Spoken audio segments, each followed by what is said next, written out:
Session 2. The Invisible Wall. Elizabeth City is a quaint, mid-sized port town with a relatively intact historic core. Like most other early American settlements, it grew around the water, in this case around the banks of the Pasquotank River, whose name is an English corruption of an Algonquin word meaning where the current walks. The river flows down from the Chesapeake Bay through the swamps of the Virginia North Carolina border and empties into Albemarle Sound alongside the Chowan, the Perkins, and the other rivers. Where I consider what other directions my life might have taken, I think of that watershed. No matter the particular course the water travels from its source, it still ultimately arrives at the same destination. My family has always been connected to the sea, my mother's side in particular. Her heritage is straight pilgrim. Her first ancestor on these shores was John Alden, the Mayflower's cooper or barrel maker. He became the husband of a fellow passenger named Priscilla Mullins, who had the dubious distinction of being the only single woman on of marriageable age on board and so the only single woman of marriageable age in the whole first generation of the Plymouth colony. John and Priscilla's Thanksgiving time coupling almost never happened. However, due to the meddling of the commander of the Plymouth colony, Miles Standish, his lover for Priscilla, and Priscilla's rejection of him and eventual marriage to John, become the basis of the literary work that was referenced throughout my youth, The Courtship of Miles Standish by Henry Wadsworth Longfellow, himself an Alden Mullins descendant. Nothing was heard in the room but the hurrying pan of the stripling, busily writing epistles important to go by the Mayflower, ready to sail on the morrow or next day at latest. Good willings, homeward bound with the tidings of all that terrible winter. Letters written by Eldon and full of the name of Priscilla, full of the name and the fame of the Puritan maiden Priscilla. John and Priscilla's daughter, Elizabeth, was the first pilgrim child born in New England. My mother, whose name is also Elizabeth, is her direct descendant because the lineage is almost exclusively through the women, though the surnames change with nearly every generation, with an Alden marrying a Peabody, marrying a Grinnell, marrying a Stephens, marrying a Jocelyn. These seafaring ancestors of mine sailed down the coast from what's now Massachusetts to Connecticut and New Jersey, plying trade routes and dodging pirates between the colonies and the Caribbean until with the Revolutionary War, the Jocelyn line settled in North Carolina. Amasia Jocelyn, also spelled Amasia Jocelyn, among other variants, was a privateer and war hero. As captain of the 10-gun Barbecue, the Firebrand, he was credited with the defense of Cape Fear. Following American independence, he became the U.S. Navy agent or supply officer of the port of Wilmington, where he also established the city's first chamber of commerce, which he called, funnily enough, the Intelligence Office. The Jocelyns and their descendants, the Moores and Halls and Maylands and Howells and Stevens and Restons and Stokeles, who comprised the rest of my mother's side, fought in every war in my country's history, from the Revolution and the Civil War, in which the Carolinian relatives fought for confederacy against their New England Union cousins. To both world wars, mine is a family that has always answered the call of duty. My maternal father, whom I call Pop, is better known as Rear Admiral Edward J. Barrett. At the time of my birth, he was Deputy Chief Aeronautical Engineer, Division, Coast Guard, Headquarters, Washington, D.C. He would go on to hold various engineering and operational commands from Governor's Island, New York City to Key West, Florida, where he was director of the Joint Interagency Task Force East, a multi-agency, multinational U.S. Coast Guard led force dedicated to the interdiction of narcotics trafficking in the Caribbean. I wasn't aware of how high up the ranks Pop was rising, but I knew that the welcome to command ceremonies became more elaborate as time went on, with longer speeches and larger cakes. I remember the souvenir I was given by the artillery guard at one of them, the shell casing of a 40 millimeter round, still warm and smelling like powdered health, which had just been fired in a salute in Pop's honor. Then there's my father, Lon, who at the time of my birth was a chief petty officer at the Coast Guard's Aviation Technical Training Center in Elizabeth City, working as a curriculum designer and electronics instructor. He was often away, leaving my mother at home to raise my sister and me. To give us a sense of responsibility, she gave us chores. To teach us how to read, she labeled all our drawers with their contents, socks, underwear. She would load us into a red flyer wagon and tow us to the local library, where I immediately made for my favorite section, the one that I called Big Machines. Whenever my mother asked me if I was interested in any specific big machine, I was unstoppable. Dump trucks and steamrollers and forklifts and cranes. And is that all, buddy? Oh, I would say. And also cement mixtures and bulldozers. And my mother loved giving me math challenges.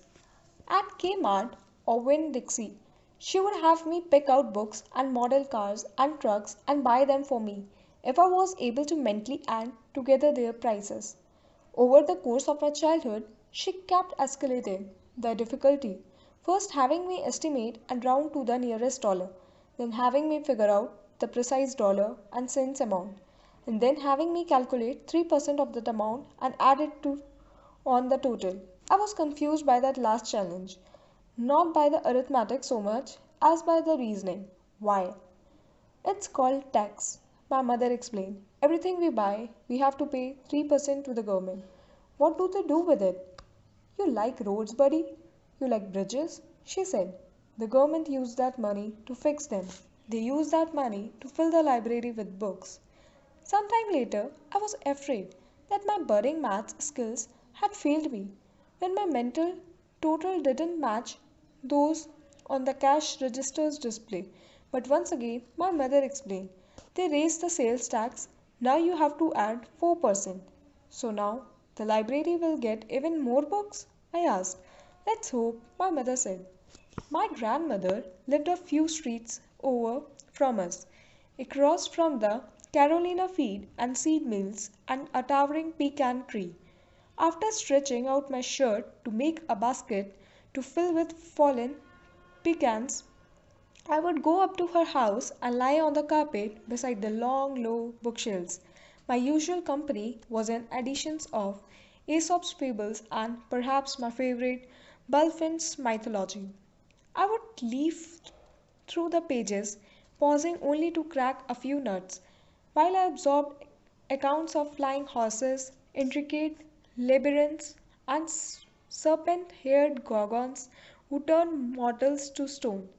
I was in awe of Odysseus and liked Zeus, Apollo, Hermes, and Athena. Well enough, but the deity I admired most had to be Hephaestus, the ugly god of fire, volcanoes, blacksmiths, and carpenters, the god of tinkers. I was proud of being able to spell his Greek name and knowingly that his Roman name, Vulcan, was used for the home planet of Spock from Star Trek. The fundamental premise of the Greco Roman pantheon always stuck with me. Up at the summit of some mountain, there was this gang of gods and goddesses who spent most of their infinite existence fighting with each other and spying on the business of humanity.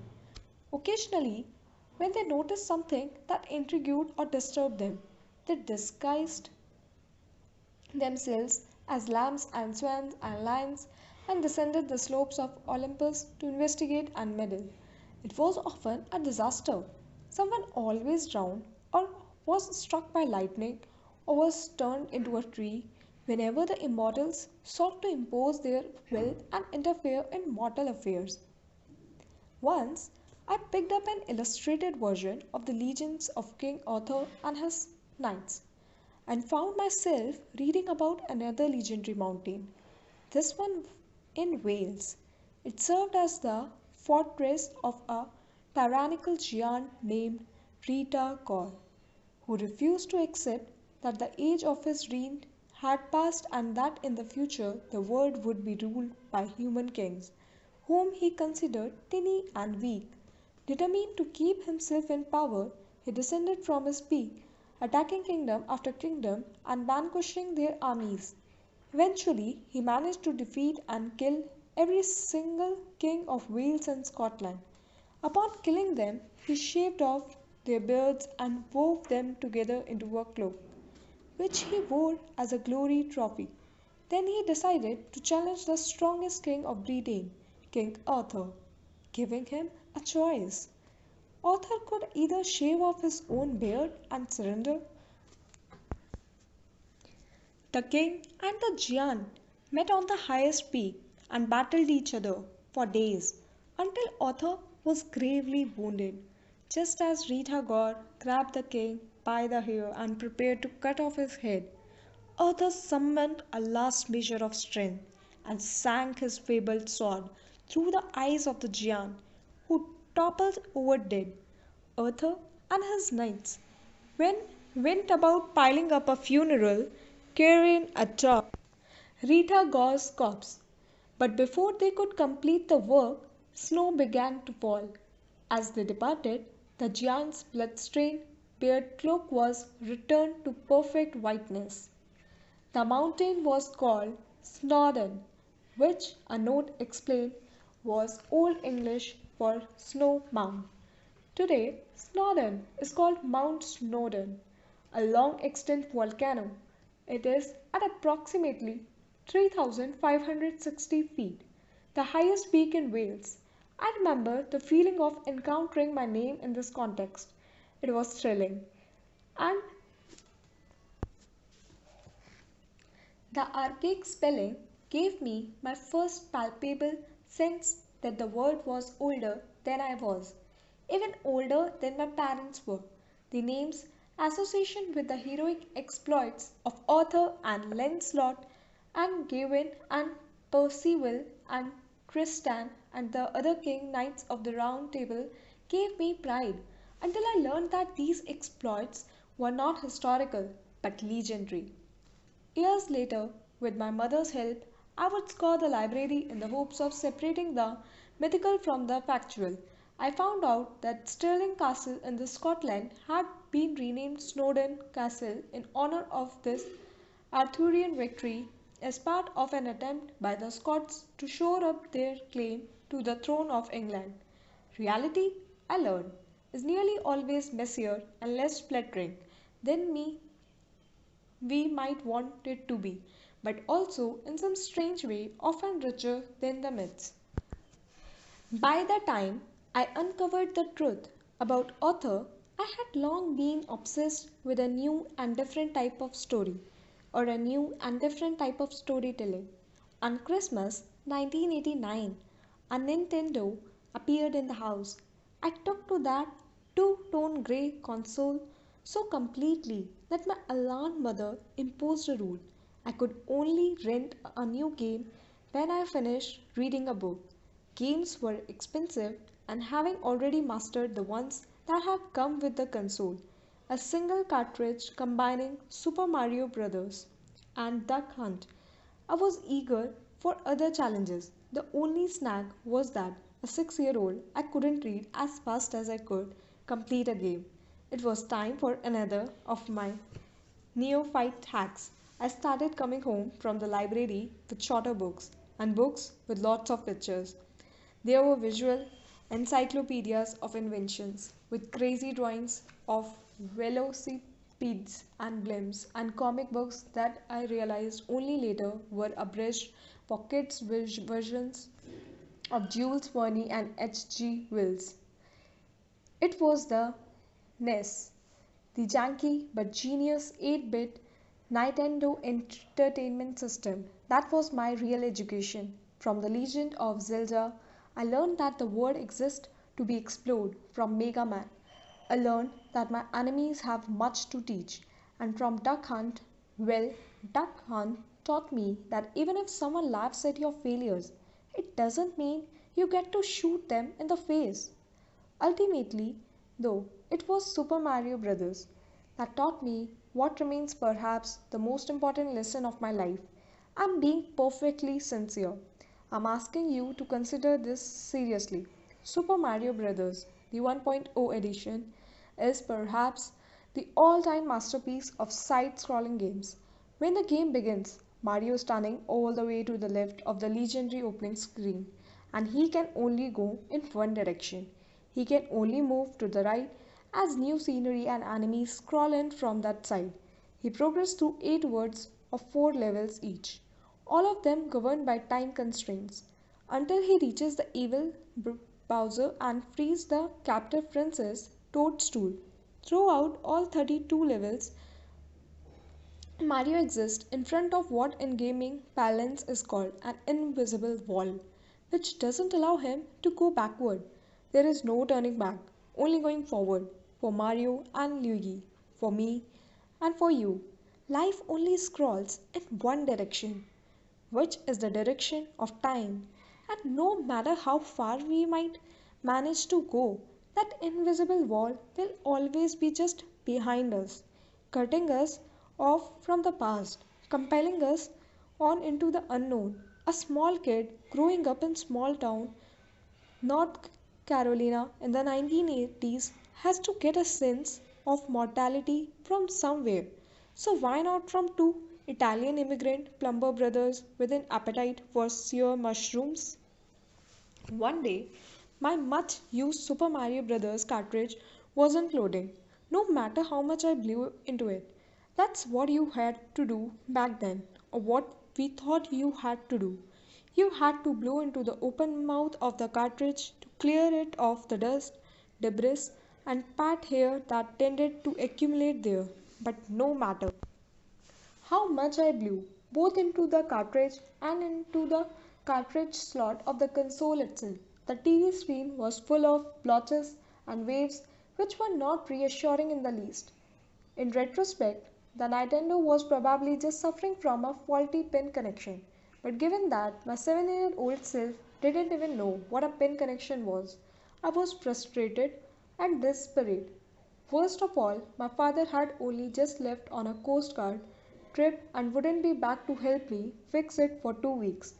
I knew of no Mario style time wrapping tricks or pipes to drive into that would make those weeks pass quicker.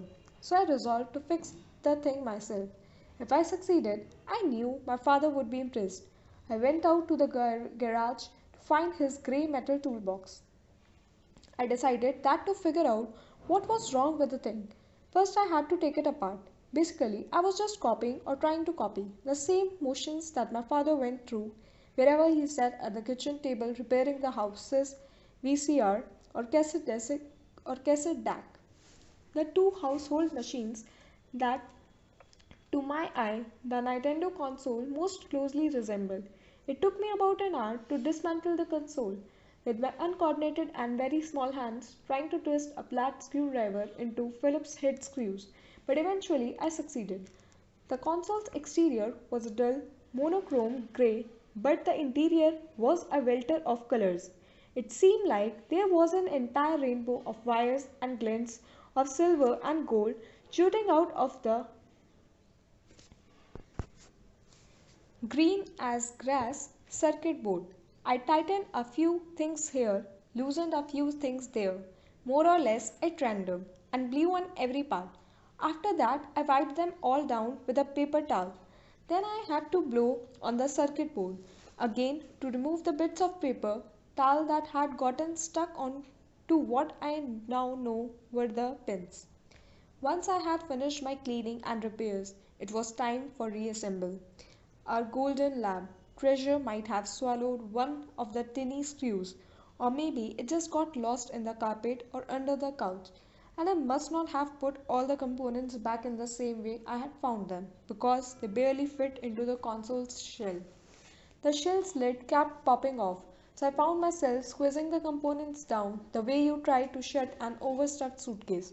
Finally, the lid snapped into place, but only on one side. The other side bulged up, and snapping that side into place only caused the first side to bulge. I went back and forth like that for a while until I finally gave up and plunged the unit it again. I pressed the power button and nothing. I pressed the reset button and nothing. Those were the only two buttons on the console. Before my repairs, the light next to the buttons had always glowed molten red, but now even that was dead.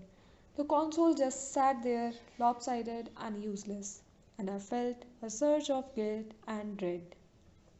My father, when he came home from his Coast Guard trip, wasn't going to be proud of me. He was going to jump on my head like a goomba. But it wasn't his anger I feared so much as his disappointment. To his peers, my father was a master electronic system engineer who specialized in avionics.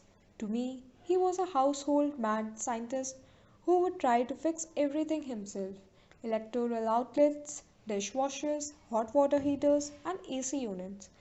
I had worked as his helper whenever he would let me, and in the process I had come to know both the physical pleasures of manual work and the intellectual pleasures of basic mechanics, along with the fundamental principles of electronics.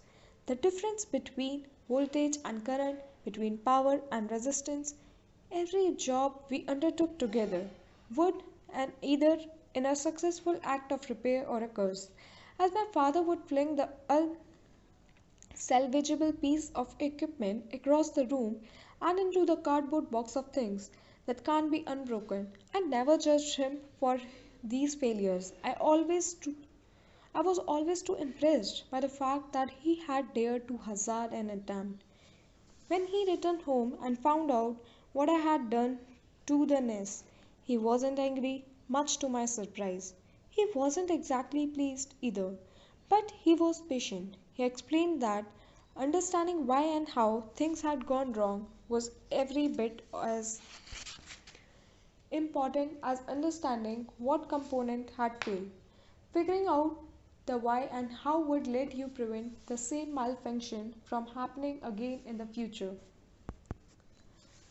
He pointed to each of the console's parts in turn, explaining not just what it was, but what it did, and how it interacted with all the other parts to contribute to the correct working of the mechanism.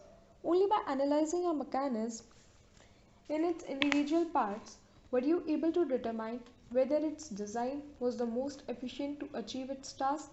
If it was the most efficient, just malfunctioning, then you fixed it. But if not, then you made modifications to improve the mechanism. This was the only proper protocol for repair jobs, according to my father, and nothing about it was optional. In fact, this was the fundamental responsibility you had to technology. Like all my father's lessons, this one had broad application beyond our immediate task. Ultimately, it was a lesson in the principle of self reliance, which my father insisted that America had forgotten sometimes between his own childhood and mine. Ours was now a country in which the cost of replacing a broken machine with a newer model was typically lower than the cost of having it fixed by an expert, which itself was typically lower than the cost of sourcing the parts and figuring out how to fix it yourself. This fact alone virtually guaranteed technological tyranny, which was perpetuated not by the technology itself but by the ignorance of everyone who used it daily and yet failed to understand it. To refuse to inform yourself about the basic operation and maintenance of the equipment you depended on was to passively accept that tyranny and agree to its terms. When your equipment works, you will work. But when your equipment breaks down, you will break down too. Your possessions would possess you. It turned out that I had probably just broken a soldier joint. But to find out exactly which one, my father wanted to use special test equipment that he had access to at his laboratory at the Coast Guard base. I suppose he could have brought the test equipment home with him, but for some reason he brought me to work instead. I think he just wanted to show me his lab. He had decided I was ready. I wasn't. I had never been anywhere so impressive. Not even the library, not even the Radio Shack at the Lynn Haven Mall. What I remember most are the screens. The lab itself was dim and empty. The standard issue beige and white of government construction. But even before my father hits the light, I couldn't help but be transfixed by the pulsating glow of electric green. Why does this place have so many TVs? Was my first thought, quickly followed up by and why are they all tuned to the same channel? My father explained that these were not TVs but computers, and though I had heard the word before, I didn't know what it meant. I think I initially assumed that the screens, the monitors, were the computers themselves. He went on to show them to me, one by one, and tried to explain what they did. This one processed radar signals, and the one relayed radio transmissions, and yet another one simulated the electronic systems on aircraft. I won't pretend that I understood even half of it. These computers were more advanced than nearly everything in use at that time in the private sector, far ahead of almost anything I had ever imagined. Sure, their processing units took a full 5 minutes to boot, their displays only showed one color, and they had no speakers for sound effect or music. But those limitations only marked them as serious. My father plopped me down in a chair, raising it until I could just about reach the desk and the rectangular hunk of plastic that was on it. For the first time in my life, I found myself in front of a keyboard. My father had never let me type on his Commodore 64, and my screen time had been restricted to video game consoles with their purpose built controllers. But these computers were professional, general purpose machines, not gaming devices, and I didn't understand how to make them work. There was no controller, no joystick, no gun. The only interface was that flat hunk of plastic set with rows of keys printed with letters and numbers. The letters were even arranged in a different order than the order that I had been taught at school. The first letter was not A but Q, followed by W, E, R, T, and Y. At least the numbers were in the same order in which I had learned them. My father told me that every key on the keyboard had a purpose, every letter, every number, and that their combination had purposes too. And just like with the buttons on a controller or joystick, if you could figure out the right combinations, you could work miracles. To demonstrate, he reached over me, typed a command, and pressed the enter key. Something popped up on screen that I now know is called a text editor. Then he grabbed a post-it note and pen and scribbled out some letters and numbers and told me to type them up exactly while he went off to repair the broken Nintendo. The moment he was gone, I began reproducing his scribbles on screen by packing away at the keys. A left-handed kid raised to be a righty, I immediately found this to be the most natural method of writing I had ever encountered. 10 inputs, what is your name? 20, print hello. It may sound easy to you, but you are not a young child. I was. I was a young child with chubby, stubby fingers who didn't even know what quotation marks were, let alone that I had to hold down the shift key in order to type them. After a whole lot of trial and a whole lot of error, I finally succeeded in finishing the file. I pressed enter, and in a flash, the computer was asking me a question: what is your name? I was fascinated. The note didn't say what I was supposed to do next, so I decided to answer and pressed my new friend enter once more. Suddenly, out of nowhere, Hello Eddie wrote itself on screen in a radioactive green that floated atop the blackness. This was my introduction to programming and to computing in general. A lesson, in fact, that these machines do what they do because somebody tells them to in a very special, very careful way, and that somebody can even be 7 years old. Almost immediately, I grasped the limitations of gaming systems. They were stifling in comparison to computer systems.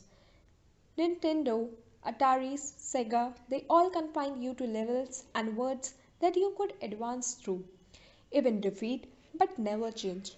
The repaired Nintendo console went back to the den, where my father and I competed in two-player Mario Kart, Double Dragon, and Street Fighter.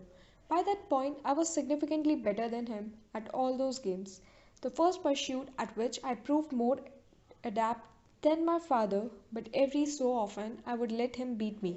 I didn't want him to think that I wasn't grateful. I'm not a natural programmer and I never considered myself any good at it. But I did, over the next decade or so, become good enough to be dangerous to this day. I still find the process magical, typing in the commands in all these strange languages that the processor then translates into an experience that's available not just to me but to everyone. I was fascinated by the thought that one individual programmer could code something universal, something bound by no laws or rules or regulations, except those essentially reducible to cause and effect. There was an utterly logical relationship between my input and the output. If my input was flawed, the output was flawed. If my input was flawless, the computer's output was too. I had never before experienced anything so consistent and clear, so unequivocally unbiased. A computer would wait forever to receive my command, but would process in the very moment I hit enter. No questions asked.